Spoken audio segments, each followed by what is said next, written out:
টানা তাপপ্রবাহের পর অবশেষে স্বস্তির বৃষ্টি। গত রোববার থেকে আজ রোববারও দেশের কিছু স্থানে বৃষ্টির সম্ভাবনা আছে।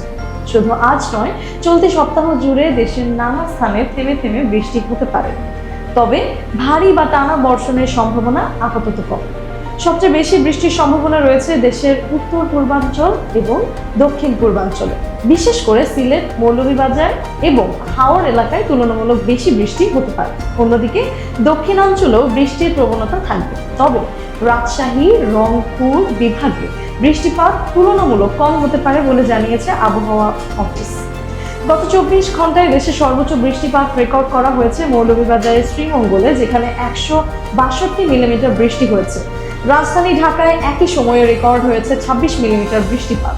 আবহাওয়া অধিদপ্তরের জ্যেষ্ঠ আবহাওয়াবিদ মোহাম্মদ বজলুর রশিদ জানিয়েছেন, আগামী 5 থেকে 6 দিন দেশের বিভিন্ন স্থানে বিচ্ছিন্নভাবে বৃষ্টি হতে পারে, ফলে চলতি সপ্তাহে নতুন করে তাপ প্রবাহের সম্ভাবনা অনেকটাই কম।